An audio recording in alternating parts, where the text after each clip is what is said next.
Hi friends, welcome to my channel. Brahmudi serial upcoming ఎపిసోడ్లో ఏం చేరబోతుందో ఈ రోజు మనం ఇప్పుడు వీడియో చూసి క్లియర్గా తెలుసుకునేద్దాం. దానికంటే ముందు మీరు ఫస్ట్ టైం కనుక మా ఛానల్ చూస్తున్నట్లయితే మా ఛానల్ని సబ్స్క్రైబ్ చేసుకోండి. అలానే పక్కన ఉన్న గంట సింబల్ కూడా క్లిక్ చేసేయండి. ఇక వీడియోలోకి వెళ్ళినట్లయితే పోలీస్ ఆఫీసర్గా అడుగుపెట్టి అనామికకు దిమ్మ తిరిగి షాక్ ఇచ్చిన అప్పు. షాక్లో రుద్రాణి, రాహుల్. ఇకపోతే 100 కోట్ల రూపాయలు సమస్య తీరిపోవడంతో ఆనందంలో రాజ్, కావ్య, అపర్ణ. ఇందుకు అసలు సీరియల్లో ఏం జరిగింది? నిజంగానే అప్పు పోలీస్ ఆఫీసర్ అయ్యిందా? మరి పోలీస్ ఆఫీసర్ అయిన అప్పు అనామిక నిజ స్వరూపాన్ని ఎలా తెలుసుకుంది? అసలు అప్పు అనామికకి ఏం షాక్ ఇచ్చింది? అసలు సీరియల్లో ఇదెలా జరగబోతుంది కనుక మీరు తెలుసుకోవాలి అనుకుంటే ఈ వీడియోని ఎక్కడ స్కిప్ చేయకుండా ఎండింగ్ వరకు చూసేయండి. అప్పుడే మీకు క్లియర్ గా అర్థమవుతుంది. అలానే మా వీడియోని ఇప్పటివరకు కనుక లైక్ చేయనట్లయితే వెంటనే ఒక లైక్ చేసేయండి. సరేనండి, సీరియల్ ఏం జరగబోతుంది ఇప్పుడు చూసి తెలుసుకుందాం. ఇక మొత్తం మీద సీరియల్లో కనుక చూసుకున్నట్లయితే ఆస్తి మొత్తం అమ్మేసి రాజ్, కావ్య ఇద్దరు కూడా అమెరికా వెళ్లాలనుకుంటున్నారన్న విషయం తెలుసుకున్న రుద్రాణి అలానే ధనలక్ష్మి ఇంట్లో గొడవ చేయడంతో అపర్ణ అయితే రాజ్, కావ్య ఇద్దరిని కూడా నిలదీస్తుంది. ఏంటి రాజ్, నువ్వు చేస్తున్న పనేంటి? ఆస్తి మొత్తాన్ని కూడా అమ్మేసి అమెరికా వెళ్లాల్సిన అవసరం ఏముంది? ఎందుకు ఇలా చేస్తున్నావు అని చెప్పేశాడు. అపర్ణ అయితే రాజ్ నిలదీస్తుంది. ఇక దాంతో రాజ్ అయితే, ఏంటి మమ్మీ, నువ్వు కూడా నన్ను అనుమానిస్తున్నావా? నేను అమెరికా ఏమి ఖాళీ పని మీద వెళ్ళడం లేదు. ఆఫీస్ వర్క్ మీద నేను అమెరికా వెళ్తున్నాను. పని మీద మేము అమెరికా వెళ్లాల్సిన పరిస్థితి వచ్చింది. కావ్యను కూడా తీసుకుని వెళ్తున్నాను నాతో పాటు. అందులోనే అవన్నీ కూడా నేను అమ్మేసి తిరిగి మళ్ళీ అప్పు మొత్తాన్ని తీర్చేస్తాను. కాగితాలన్నీ కూడా వెంటనే విడిపించేస్తావు మమ్మీ అని చెప్పేసి రాజ్ అయితే అపర్ణతో చెప్తూ ఉంటాడు. ఇందుకే అసలు నువ్వు అమెరికా వెళ్ళి వచ్చిన తర్వాత విడిపించడం కాదు, ఉన్న ఆస్తులన్నీ కూడా ఎందుకు ఇలా తాకట్టు పెడుతున్నారు? మీద ఉన్న ఆస్తులు మాకు రావాల్సిన వాటా మొత్తం కూడా అమ్మేసుకుని మరి నువ్వు అమెరికాలో సెటిల్ అవ్వాలనుకుంటున్నావు. తిరిగి మళ్ళీ నువ్వు వస్తానంటే మేము ఎలా నమ్ముతాము? మాకు రావాల్సిన ఆస్తి మాకు రాకుండానే చేస్తామని చెప్పేసాడు. రుద్రాణి అయితే మళ్ళీ రచ్చుకట్టే ప్రయత్నం చేస్తుంది అపర్ణని.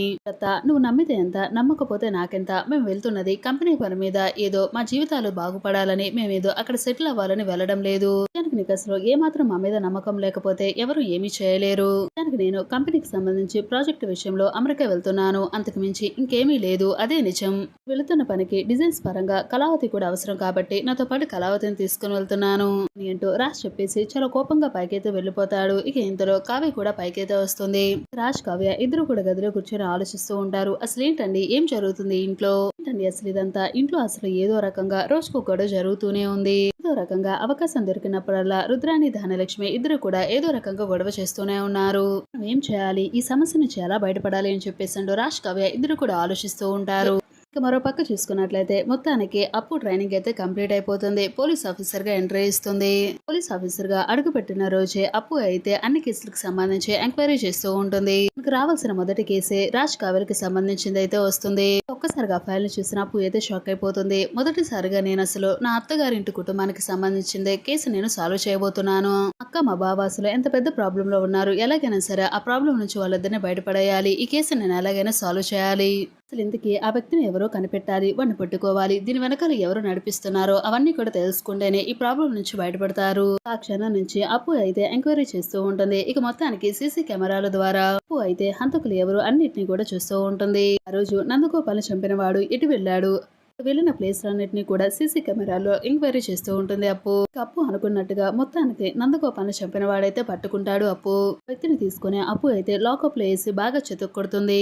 చెప్పరా, నీ వెనకాల ఉండేదంతా చేస్తుంది ఎవరు? నిజాన్ని చెప్తావా, లేకపోతే నిన్ను ఇక్కడికిక్కడే చంపేయమంటావని చెప్పేశాడు అప్పు బెదిరించడంతో ఇక ఆ వ్యక్తి భయపడిపోయి అసలు నిజం మొత్తాన్ని కూడా బయట పెట్టేస్తాడు. ఇదంతా కూడా చేస్తున్నది ఎవరో కాదు అనామికని అని చెప్పేశాడు. అసలు నిజ స్వరూపాన్ని బయట పెడతాడు. ఒక్క నిమిషం కూడా ఆలోచించుకోకుండా అనామిక మీద చాలా కోపంతో అనామిక ఇంటికైతే వెళ్తుంది ఇన్స్పెక్టర్ గా అప్పు.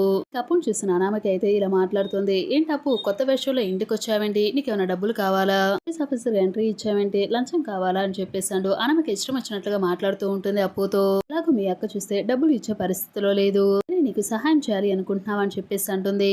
అనామిక, నువ్వు నాకు సహాయం చేయాల్సిన అవసరం లేదు, దానికి నేనే నీకు సహాయం చేయడానికి నీకు ఇక్కడికి వచ్చాను. ఏంటో తెలుసా, లాకప్ లో పెట్టి నీ మక్కలన్నీ కూడా ఇరక్కొట్టడం ఇకని అంటూ అప్పు మాట్లాడడంతో అప్పు మాటలకే అనామిక అయితే, ఏంటి వెటకారంగా ఉందా, ఇలా మాట్లాడుతున్నావేంటి? అనామిక, ఎవరికి వెటకారంగా ఉందో ఒకసారి పోలీస్ స్టేషన్ కి వెళ్తే నీకే తెలుస్తుంది కదా, సరే పద వెళ్దామని చెప్పేసాడు. అనామికని తీసుకొని పోలీస్ స్టేషన్ లో పడేస్తుంది అప్పు. మరోపక్క ఇన్స్పెక్టర్ గా పోలీస్ ఆఫీసర్ గా అప్పు తిరిగి వచ్చిందన్న విషయం తెలుసుకున్న కనకం, కృష్ణమూర్తి చాలా ఆనందపడిపోతూ ఉంటారు. ఇక పోలీస్ స్టేషన్ లో లాకప్ లో అనామికను పెట్టేసి ఇంటికి వచ్చిన అప్పు అయితే కనకం, కృష్ణమూర్తి దగ్గరికి వెళ్లడంతో అప్పు నా పరిస్థితులు చూసి చాలా ఆనందపడిపోతూ ఉంటారు. మా అప్పు, నేను అసలు ఇలా ఇన్స్పెక్టర్ గా చూస్తానని అస్సలు అనుకోలేదు. నాకు చాలా సంతోషంగా ఉంది, గర్వంగా కూడా ఉంది నిన్ను చూస్తుంటే. మొత్తానికి నువ్వు అనుకున్నది సాధించావమ్మా అని చెప్పేసాడు కనకం కృష్ణమూర్తి అంటారు. అమ్మా నేను ఈ పొజిషన్ లో ఉండడానికి, నేను అనుకున్నది సాధించడానికి కారణం ఎవరో కాదు, నా భర్త. కనుక నాకు తోడు లేకపోతే, నన్ను నడిపించకపోతే నేను అసలు ఈ పొజిషన్ లో ఉండేదాన్ని కాదు. రోజు నాకు చాలా గర్వంగా ఉంది అని చెప్పేసి అంటూ ఉంటుంది అప్పు. అయితే అనామిక గురించి తెలుసుకోవడం, అనామికని పోలీస్ స్టేషన్ లో పెట్టడం, రాజ్ కావ్య ఫేస్ చేస్తున్న ప్రాబ్లం అన్నింటినీ కూడా ఎంక్వైరీ చేస్తూ ఉంటుంది అప్పు. అయితే 100 కోట్ల రూపాయలు ఫ్రాడ్ వెనకాల ఉన్నది అనామికేనని, అనామిక ఇదంతా కూడా నందగోపాల్ చేత కావాలని చేయించిందని అన్ని వివరాలు కూడా సాక్ష్యాధారాలతో సంపాదిస్తుంది అప్పు. ఇక పేపర్స్ అన్నింటినీ కూడా అనామిక చేతిలో పెడుతుంది. అనామిక ఒక్కసారిగా షాక్ అయిపోతుంది. ఏంటి అసలు ఇదంతా, నేను ఇంత త్వరగా ఓడిపోవడం ఏంటి, నా గురించి అసలు ఈ అప్పు ఎలా ఎంక్వైరీ చేసింది, అసలు ఆ దుగ్గిరాలి కుటుంబం నాశనం అయిపోవాలి, చిన్న పిండం అవ్వాలి అని చెప్పేసి అని కోరుకుంటే ఏంటి అసలు సడన్ గా ఈ అప్పు మధ్యలో ఎంట్రీ ఇవ్వడం ఏంటి, దీని చేతిలో నా జీవితం నాశనం అయ్యేలాగుంది, ఇప్పుడు నేను జీవితాంతం ఈ జైల్లో చెప్పుకుడు తినాల్సిందేనా, ఏం చేయాలి నేను అని చెప్పేశాడు. అనామిక చాలా టెన్షన్ పడుతూ ఉంటుంది. ఇక ఇంతలో అప్పు అయితే చేసిన పాపాలు ఎక్కడికని పోతాయి, అనామిక నువ్వు ఖచ్చితంగా శిక్ష అనుభవించి తీరవలసిందే, జీవితాంతం నువ్వు ఈ జైల్లోనే ఉండి చెప్పుకోడు తిను, ఎందుకంటే 100 కోట్ల రూపాయల విషయంలో మా అక్క మా బావని అత్తగారి కుటుంబాన్ని నువ్వు అసలు ఎంత ఇరకాటంలో పడేశావు, చేసిన కుట్రలన్నిటికీ కూడా నీకు ఇదే తగిన శిక్ష అని చెప్పేసాడు అప్పు. ఒక్కసారిగా అనామికకి దిమ్మ తిరిగి షాక్ ఇస్తుంది.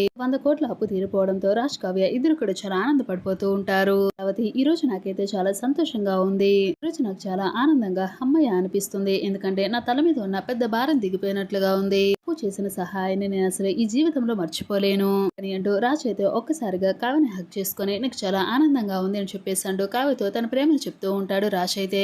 రండి, నిజంగానే నాకు కూడా చాలా ఆనందంగా ఉంది, ఈ రోజు నాకు అసలు ఏదో మొత్తం ప్రపంచాన్ని జయించినంత ఫీలింగ్ గా అనిపిస్తుంది, చెల్లెలు అసలు ఇంత సులువుగా ఈ ప్రాబ్లం నుంచి బయటపడిస్తుందని అస్సలు అనుకోలేదు, చెల్లెలు పోలీస్ ఆఫీసర్ గా ఎంట్రీ ఇచ్చి మనకు అసలు ఇంత హెల్ప్ చేస్తుందని అస్సలు ఊహించలేకపోయాను, పోలీస్ ఆఫీసర్ గా ఎంట్రీ ఇచ్చిన దగ్గర నుంచి మొదటి కేసే మనదే సాల్వ్ చేయడం వల్ల నాకు చాలా ఆనందంగా అనిపించింది అని అంటూ కావ్య కూడా రాజ్తో చెప్పుకుంటూ చాలా ఆనందపడిపోతూ ఉంటుంది. రాజ్ అయితే కావ్యతో, చూడు కళావతి, ఇన్ని రోజులు కూడా నేను నీకు ఎటువంటి సహాయం కూడా ఏమి చేయలేకపోయాను, ఈ ఇంటికి వచ్చిన దగ్గర నుంచి కూడా ఈ సమస్యల భారంలో నేను నిన్ను అనరని మాటలని ఎంతో బాధ పెట్టాను కళావతి, ఇక మీదట నేను నిన్ను ఎప్పటికీ కూడా బాధ పెట్టను, నీ మనసు గాయపడే విధంగా నేను అసలు నడుచుకోను, అలా మాటలు కూడా అనను, మన ఇద్దరం కలిసి ఆనందంగా భార్యాభర్తలుగా మన జీవితాన్ని మొదలు పెట్టాలి, క్షమించు కళావతి, నా వల్ల నువ్వేమైనా బాధపడి ఉంటే అని చెప్పేసాడు. రాజ్ అయితే మొత్తానికి కళావతిని అయితే దగ్గరికి తీసుకుంటాడు. దాంతో మొత్తానికి 100 కోట్ల రూపాయల ఆస్తికి సంబంధించిన ప్రాబ్లం తీరిపోవడంతో రాజ్ కావ్య ఇద్దరు కూడా చాలా ఆనందపడిపోతూ ఉంటారు.